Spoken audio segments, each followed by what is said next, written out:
So let's start with the forward propagation. Some of the images that I've used are from this YouTube tutorial. You can do that as well if you need to. So this is what a typical structure of a neural network looks like. You've got some input neurons, some hidden layer neurons, and some output neurons.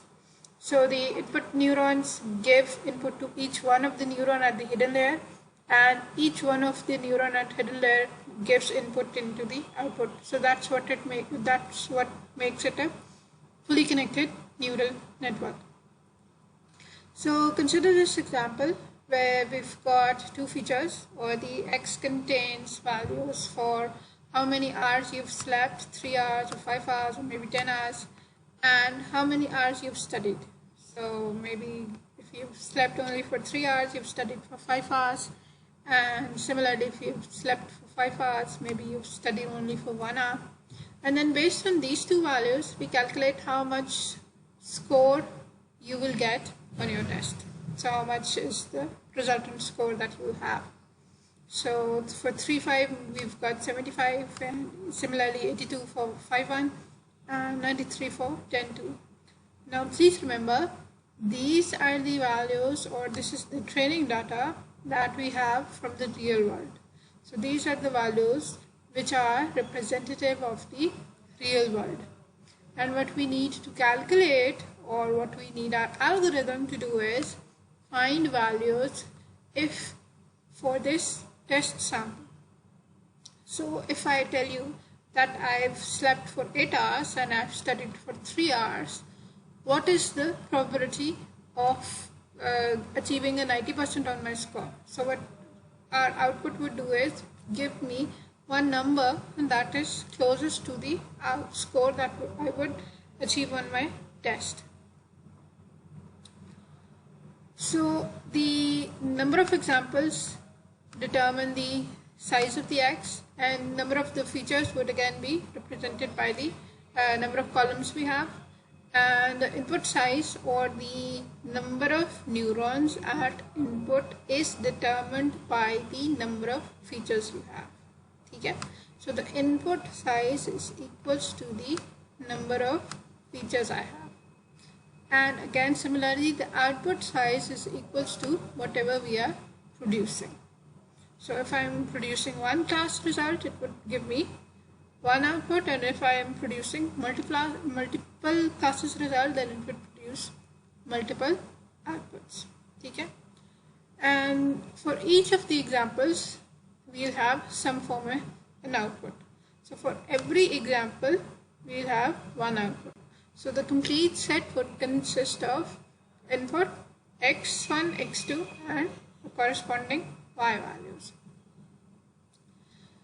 Moving forward, this is the neural network that we have designed. It has 2 input neurons, 3 hidden layer neurons, and 1 output neurons. So what we start doing is we take the input values. For the first example, we had the first example is 3 and 5. We take the input values and we put the input values in the respective neurons. Each of this input value is now multiplied by some weight value. Okay?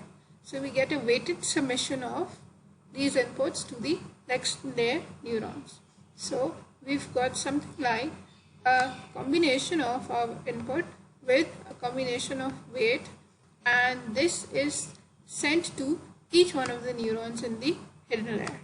So this 3 and W11 would go into this first neuron, and 312 would go into the second, and 313 would go into the third as well. Now you'd be wondering what this 1, 3 and 1 means. So we've got one W value, and it has 2 subscripts, 1 and let's say 3, and it has a superscript, and that superscript is 1. What does this mean? 1 is the input neuron from which it is coming, and 3 is the hidden layer neuron to which it is going. So this is the incoming and this is the outgoing. It is between the first one and third one. Similarly 1, 2 for this one and 1, 1 for this one. And what about the superscript? The value in the superscript means the connections between the first two layers. So if there was a weight between here, in between this one, it would have a superscript of 2.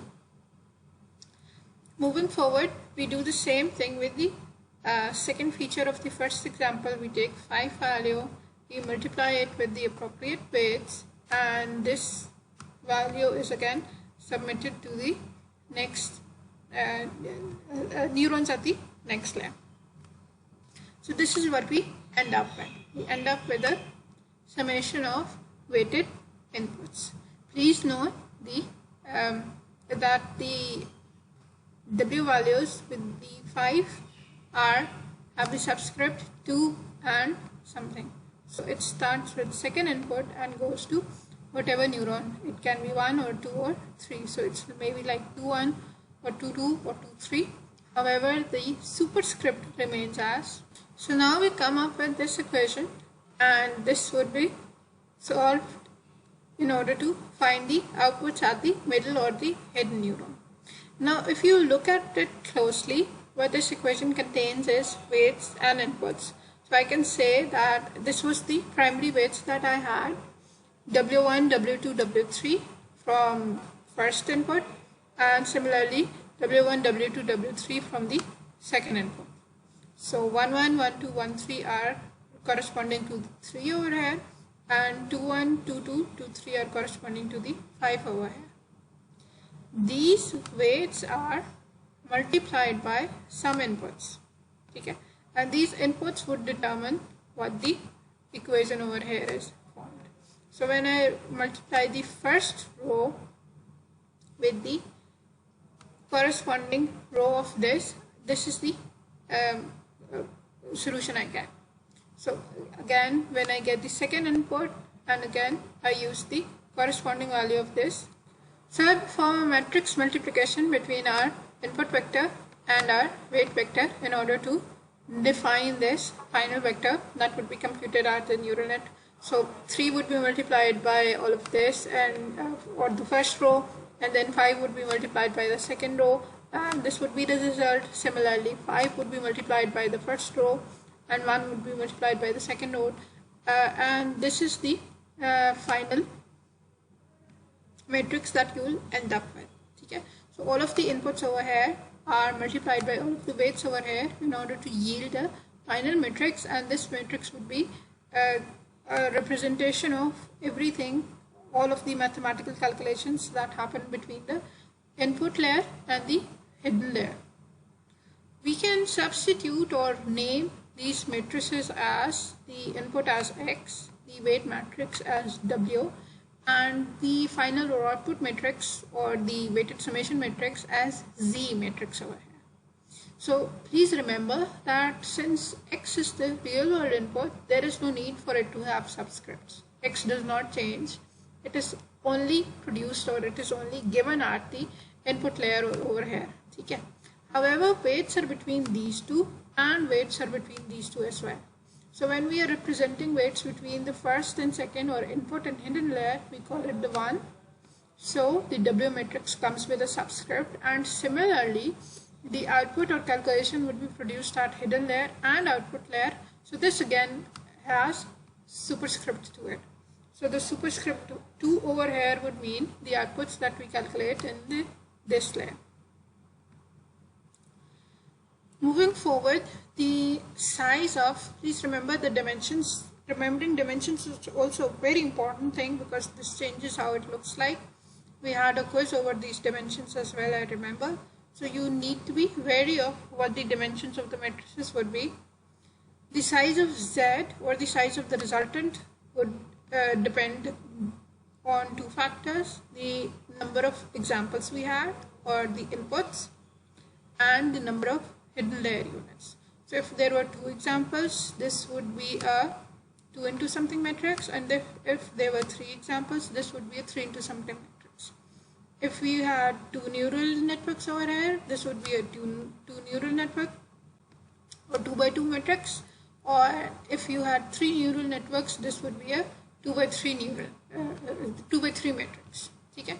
So the size of the Z or the output matrix depends upon the number of inputs we had and the number of hidden units we have used at the hidden layer.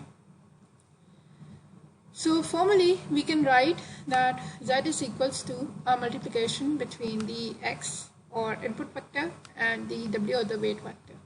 Remember that these capitalized mean the complete vector, not single value, since we are using capital X and capital W. So this represents the whole input vector and the whole of the weight vector. Graphically, I can represent it in this manner. There's an X, there's the W's and calculated Z's. Now we do know that it is the job of a neuron to not only receive the weighted inputs but perform some activation on this, and in most cases for activation we use the sigmoid function. Okay, so we use this sigmoid function, and this sigmoid function is calculated on the z that we have. Okay, if I can represent it graphically, I'd say that we've got the z matrix, and for each value inside the z matrix we perform a sigmoid operation. Okay, so we perform a sigmoid function on top of our complete z matrix. So the activation or the second level result would occur from the application of the sigmoid function on the weighted sums. So z over here were the weighted sums, or the amalgam of combination of input and weights that we had received, or the first level of output, you can say, and then we perform some form of operation on it, that is the activation function, and this activation function gives us the activation values. The activation values, please remember, it's the activation values that are propagated further in the network. ठीक है, तो जो आपने weighted sum निकाला था, z values, ये आपके network में आगे नहीं जाती, आपकी activation values जाती. So what is more important to you is these activation values and not only the z values. ठीक है, z की basis पे कोई function लगा के activation निकाल लिया, और ये activation आपके नेटवर्क में आगे फॉरवर्ड होगी. ओके, सो दिस एक्टिवेशन, अब अगर आपको याद हो कि we did the activation functions some while back, these can be threshold functions, these can be linear functions, these can be sigmoids, and these can be tan functions. ठीक है, वो depend इस पे होता है कि what sort of output it performs. If you remember, sigmoid function gives you values between 0 and 1. ठीक है, so the output of a sigmoid is a continuous range between 0 and 1. Z3, or the output produced at the output layer, is now a combination of weights between the hidden layer and the activation functions. ठीक है, allow me to explain that. आपने इस वाली layer के ऊपर अपने weighted sum ले लिया, वेटेड सम के ऊपर फंक्शन लगाया और एक्टिवेशन ले ली. अब ये एक्टिवेशन आपके लिए इम्पोर्टेंट चीज़ है. ठीक है, आगे कैसे चलना है, इसी एक्टिवेशन को अब एज इनपुट यूज़ करना है. तो अब मेरे पास जहाँ जहाँ एक्स आ रहा था उसकी बजाय ये एक्टिवेशन आ जाएगा. ठीक है, इस एक्टिवेशन को एज इनपुट या एक्स के तौर पे यूज़ कर लिया, और साथ हमने कोई असाइन कर दिए वेट्स. तो ये जो वेट के ऊपर 2 वाली फॉर्म है, ये इस वजह से आ रही है कि अब हमारे पास weights are between the hidden layer and the output layer. So this 2 specifies that it's between the, और second iteration चल रही है जिसमें हम hidden layer, first hidden layer से second hidden layer या output layer तक जा रहे हैं. ठीक है, तो अब क्या है कि हमारे पास अगर मैं कैलकुलेट करती हूँ कि यहाँ पे weighted sum कहाँ से आना है या Z3 किधर से आना है, तो वो कहाँ से आएगा, पिछले की एक्टिवेशन से और उसके साथ किसी न किसी वेट के साथ. ठीक है, सो है वी स्पेसिफाई, हमने क्या किया कि इन तीनों की अपनी एक्टिवेशंस कर दी और इन तीनों के साथ वेट्स कर दी. अब यहाँ नोट करने वाली बात क्या है, यहाँ पे अगर आप ये फर्स्ट वाला W देखें तो इसके सुपरस्क्रिप्ट्स और सब्सक्रिप्ट्स क्या हैं. यहाँ पे सब्सक्रिप्ट्स उसी तरह से 1 और 1, 2 और 1 और 3 और 1. सुपरस्क्रिप्ट डिफरेंट है. ठीक है, क्यों फ़र्क है, अगर आपको याद हो, हमारे पास सब्सक्रिप्ट की वैल्यूज़ ये स्पेसिफाई करती थी कि कौन सी इनिशियल न्यूरॉन से कौन सी नेक्स्ट तक जा रहा है. ठीक है, सो 1 would mean that first neuron of this one and first neuron of this one. 2 would mean 2 1 would mean second neuron of this one and first neuron of this one. And similarly, so on and so forth for the rest of the values. Where the 2 specifies कि ये हमारे पास कौन सी layers के बीच में, ठीक हो क्या।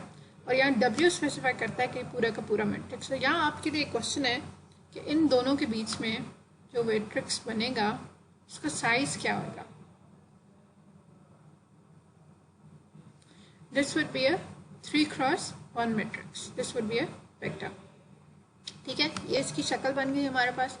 3 values हैं जो इन सारे इनपुट पाथ से आ रही है हमारे पास। So this is a 3x1 matrix. और finally we can say that finally the mathematical representation of this is given as that this is a 3x3 matrix and this is a 3x1 matrix. तो हमारे पास जो Z3 का size आएगा that would be again a 3x1 matrix. The final output is calculated at this node. What do we have on this node? We've got the Z3 values. Z3 values are the weighted sums that we got from the hidden layer. Upon these weighted sums, we again perform some function, activation function, and this activation function determines what would be the final output. Okay?